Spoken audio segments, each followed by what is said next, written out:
مسلمان تو جب تک زنا کے اڈے آباد کرتا رہے گا، جب تک تو حرام کھاتا رہے گا، جب تک تو عورتوں پر پاپ کی نظر ڈالتا رہے گا، جب تک تو ناپاک گھومتا رہے گا، جب تک تو کھڑے ہو کر پیشاب کرتا رہے گا، جب تک تو ان علماء ربانیین نائب رسول سے بغض اور حسد کرتا رہے گا، اللہ اکبر، جب تک تو اپنے ماں باپ کو بے حرمتی کی نظر سے دیکھے گا، ان کو چلائے گا، ان پر چیخے گا، ان کی بے ادبی کرے گا، ان کی بے حرمتی کرے گا، ہاں اپنی جوانی کے غرور کے اندر، اپنی جوانی کے نشے میں تیرا نام عبد الرحمن، عبد السلام، عبد المصطفیٰ تو ہوگا، لیکن تیرا کردار مسلمانوں جیسا نہیں۔ تو صبح کر رہا ہے مشرکوں کی طرح، یہود اور نصارہ کی طرح، تو چہرہ بنا رہا ہے یہود اور نصارہ کی طرح۔ تیرا حال یہ ہے کہ تجھے فلم میں بیٹھنے کے لیے 3 گھنٹے تھکن نہیں ہوتی، لیکن 10 منٹ تو مسجد میں نہیں بیٹھ سکتا۔ ہاں تیرا حال یہ ہے کہ تیرے گھر کی بیٹی مشرکوں کی، یہود اور نصارہ کی بیٹیوں کی طرح بازاروں میں بے پردہ گھوم رہی ہے، تیرے گھر کی شادیوں میں ڈی جے بج رہا ہے، تیرے گھر کے آنگن کے اندر ڈھول بج رہا ہے، تیرے کانوں میں ایئر فون لگا ہے، اور تو پوری رات کبھی فلم دیکھ رہا ہے، کبھی گانے سن رہا ہے، کبھی گندی فلم دیکھ رہا ہے، کبھی ننگا ناچ دیکھ رہا ہے۔ اللہ کی مدد کب آئے گی؟ بلکہ جب قوم اللہ کی نافرمان ہوتی ہے تو پھر اللہ رب العزت کافروں کو خود کھڑا کرتا ہے، اٹھو مارو ان کا فاسقوں کو۔ میں ایسے نہیں کہہ رہا ہوں، ہلاکو اور چنگیز خان کا نام سنا ہے، اس دور کا کوئی ظالم ہلاکو چنگیز کے برابر ہے، سوچ بھی نہیں سکتے۔ ہلاکو اور چنگیز، ان کے بارے میں آپ سوچ نہیں سکتے۔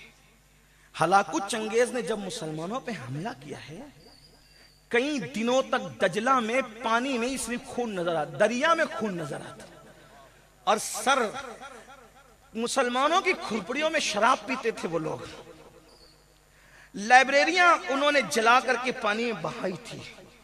مسلمانوں کی بیٹیوں کے ساتھ وہ ظلم کیا ہے کہ کبھی وقت ہو، یہی عنوان ہو تو اس پر تفصیلی گفتگو، لیکن میرا عنوان وہ نہیں۔ اتنا ظلم کیا۔ ایک بزرگ، ایک ولی کہتے ہیں کہ جب ان کی فوج چلتی تھی تو ایسا لگتا ہے فوج نہیں چل رہی ہے، جیسے سیلاب آ رہا ہے، سروں کا ایک سیلاب ہے۔ اس ولی نے سوچا کہ میں مقابلہ کروں گا ان کا، تو جب وہ مقابلے کے لیے گئے تو دیکھا کہ نہیں، میں مقابلہ نہیں کر سکتا۔ آپ ولی ہو کے نہیں کر سکتے؟ کہ ان کے سروں پر ولیوں کی روحیں ہیں۔ کن کے سروں پر؟ ان کافروں کے، چنگیز اور ہلاکو کی فوج کے سروں پر ولیوں کی روحیں، اور وہ روحیں تڑپ تڑپ ان کو کہتی ہے، اے کافروں، ان فاسق فاجروں کو قتل کرو، کیونکہ یہ مسلمان نہ رہے، فاسق فاجر ہو گئے، شراب پی کر فاسق ہو گئے، زنا کر کے فاسق۔ یہ جتنی میری قوم تک میری آواز پہنچ رہی ہے، یہ تو نیک لوگ اللہ والے بیٹھے ہوئے ہیں، لیکن آپ سے کہتا ہوں ہر آدمی اپنے آپ کو بہتر جانتا ہے، میں بھی اور آپ بھی۔ اپنے من پہ ڈوب کر سوچو کہ کتنے مسلمان ہو، اسلام کہاں ہے ہماری زندگی میں؟ تجارت سے لے کر نماز تک کون سے ہم مسلمان ہیں؟ ہمارے اندر اسلام کتنا ہے؟ ایک یہودی عیسائی جھوٹی قسم کھانے میں، حضرت اگر یہودی کو کہہ دو موسیٰ کی قسم کھائیں، یا وہ عیسائی سے کہہ دو عیسیٰ کی قسم کھائیں، وہ نہ کھائیں گے، اور تم 10 روپے کی سبزی اور 200 روپے کی چپل بیچنے کے لیے اللہ کی جھوٹی قسم کھاتے ہو۔ کتنے مسلمان ہو؟ ہنسنے کی بات نہیں۔ ہاں، یہودی اپنا مذہب کسی لڑکی کی بنیاد پہ چھوڑنے کو تیار نہیں، عیسائی اپنا مذہب کسی لڑکے کو دیکھ کر چھوڑنے کو تیار نہیں۔ اور یہ مسلمانوں کا حال ہو گیا کہ اگر کوئی لڑکی خوبصورت نظر آئے تو اپنا مذہب بھی اس کے قدموں میں رکھتے۔ تو کیا ہلاکو چنگیز خان سے زیادہ ظالموں کا تمہیں انتظار ہے؟ اور ان لڑکیوں کا حال یہ ہو گیا جو کنیزان فاطمہ کہلاتی ہے، اگر کوئی خوبصورت اور مالدار نظر آ گیا تو اس کے قدموں میں مذہب رکھ دیا۔ یاد رکھنا، مذہب کا کھلواڑ کرنے والوں کو زیادہ دن تک خوشی دیکھنا نصیب نہیں ہوتی۔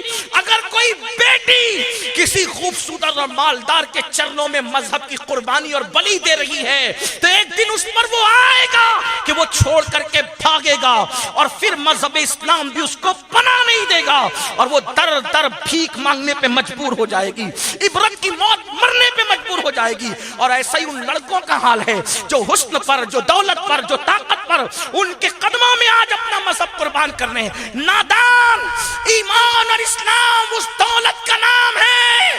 اگر علی اکبر جیسا بیٹا لٹا کر کے اس کو بچا لیا جائے تو بھی سستا ہے، اس لیے کہ اسلام کے برابر کوئی چیز ہو ہی نہیں سکتی. یہ ہم نے کربلا سے سیکھا ہے، یہ ہم نے کربلا سے سیکھا. 6 مہینے کا معصوم لٹا کر اگر دین بچا لیا جائے تو بھی سستا، اس کی قیمت نہیں ہے، اس کو دین کہتے.